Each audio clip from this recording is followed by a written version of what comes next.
Did you know that 80% of readers will stop reading a book if they're not hooked within the first few pages? That's a shocking statistic. And guess what? The way you choose your words plays a huge part in whether or not your readers stay engaged. In fact, weak and overused words can make even the best story feel flat and lifeless. But here's the good news. By removing just a few of these sneaky weak words from your writing, you can immediately transform your story. You'll grab your readers' attention, keep them turning the pages, and make your characters feel more real. In this guide, we'll look at 6 weak words that you're probably using in your writing right now. I'll show you why these words weaken your story and, more importantly, how to replace them with stronger, more effective language. Ready to make your writing more powerful and exciting? Let's dive in and start fixing your words. Chapter 1. Bye-bye, just, the word that undermines your power, just, seems innocent enough, right? It's a filler word we all use in everyday conversation, but in writing, it dilutes the meaning. Using just before verbs weakens the action and makes the moment feel less important. Think about it, she just ran to the door, versus, she ran to the door. The second version hits harder, doesn't it? Stephen King, in his book on writing, says that good writing is telegraphic. This means every word should pack a punch. By removing unnecessary words like just, you give your writing more weight. Did you know? A study by the University of California found that removing words like just and actually helps to make statements more assertive and clear. So next time you catch yourself writing just, ask yourself, is this really needed? Most often, it's not. Instead of just trying, try trying. Instead of just standing there, say standing. The sentence becomes stronger, more direct, and shows confidence. Your readers will notice. Chapter 2. Eliminate very. The secret to stronger descriptions. Another weak word is very. It's easy to use, but it doesn't add much value to your writing. The word very is like a crutch. It means you're relying on a basic adjective to describe something. Take very tired or very happy. What does that really tell us? On the other hand, instead of writing very tired, why not say exhausted or worn out? The specific words pack much more of an emotional punch. Mark Twain once said, substitute damn every time you're inclined to write very.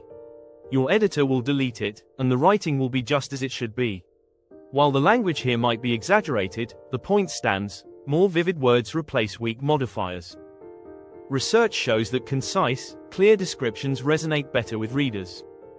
The Harvard Business Review reports that specific, precise language increases comprehension and retention by over 60%. So, the next time you write, eliminate very, and look for more powerful alternatives. It could be the difference between a dull scene and a vibrant one. Chapter 3. Cut, seam, stop the uncertainty in your narrative. The word seam is another culprit that weakens your narrative.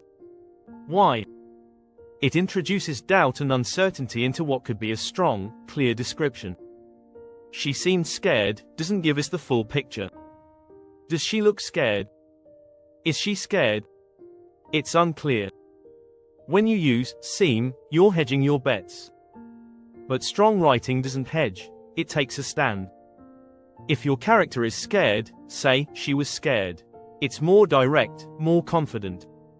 According to writing coach and expert Roy Peter Clark, the most powerful words in the English language are concrete and vivid. Words like frightened, nervous, or terrified provide much clearer images than seem. These specific emotions connect with readers on a deeper level.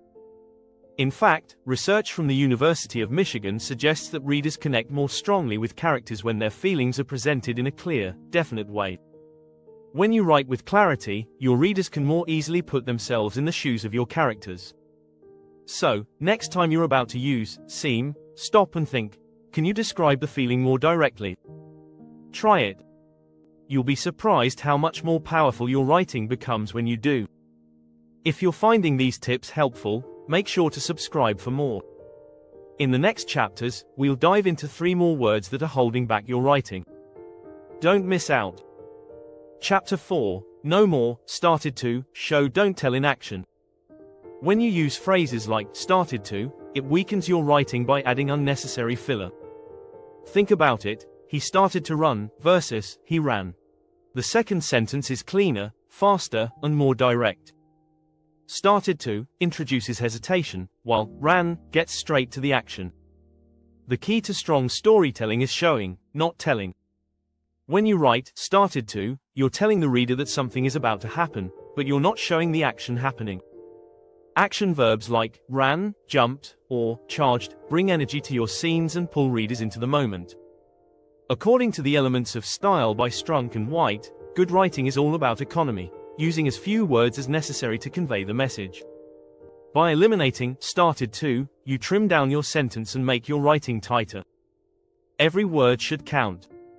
Studies on reader engagement show that faster, punchier sentences help keep readers hooked. The more you make your actions direct and immediate, the more likely your readers will stay engaged. So, next time you catch yourself writing started to, replace it with the action verb that gets right to the heart of the scene.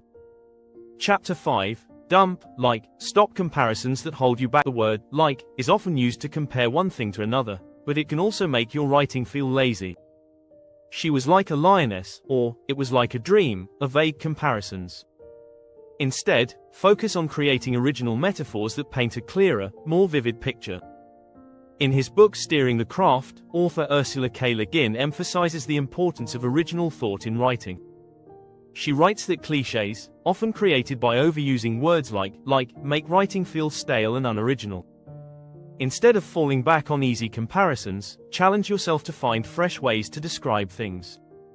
For example, instead of writing, she was like a lioness, try, she prowled the room with the grace and danger of a predator. This paints a more unique picture and uses imagery that isn't overused. Research in cognitive science backs up this idea. A study from Princeton University found that novel metaphors, those not commonly used, help readers engage more deeply because they make the writing feel fresh and surprising. Readers want to be surprised, not just handed the same comparisons over and over. So, delete like when it's a crutch. Replace it with something more imaginative and specific, and watch your writing become much more captivating. Chapter 6. Erase, maybe, the word that keeps your plot from thriving. Maybe is a word filled with uncertainty. It shows doubt, and in storytelling, doubt can make the plot feel stagnant. If a character is uncertain about something, show it through their actions or in a dialogue, instead of using maybe. For example, instead of maybe she'll go to the party, say she hesitated at the door, unsure if she should go to the party. This adds depth to the character's conflict. When you use maybe, you're leaving things too vague. In strong storytelling, the stakes need to be clear, and the choices a character makes need to feel important. Maybe dilutes that sense of urgency and decisiveness. In Save the Cat, by Blake Snyder, the author talks about the importance of making decisions in your plot. Every decision a character makes moves the story forward. If they, maybe, their way through a scene, the plot stalls. Instead, characters should take action, decisively, even if it's a wrong choice. Research shows that readers are more invested when characters face clear, strong decisions. A 2020 survey by BookBub found that readers prefer stories with clear, bold decisions because they help build emotional investment. The more direct the decision, the higher the reader's involvement in the outcome. Think of your story as a ride. Maybe makes the ride feel slow and uncertain. Bold, decisive actions push the plot forward and make it exciting. So, the next time maybe creeps into your writing, ask yourself, what's the decision, and how can I show it with more confidence? Conclusion. So far, we've tackled 6 weak words that rob your writing of power: just, very, seem, started to, like, and maybe. By removing them, you can immediately notice a difference in the strength and clarity of your writing. Remember, great writing is about precision. Every word you choose should strengthen your narrative. Keep trimming the fat, and you'll find that your writing will shine brighter. Don't forget to subscribe for more writing tips and tricks. We'll help you take your storytelling to the next level, one word at a time.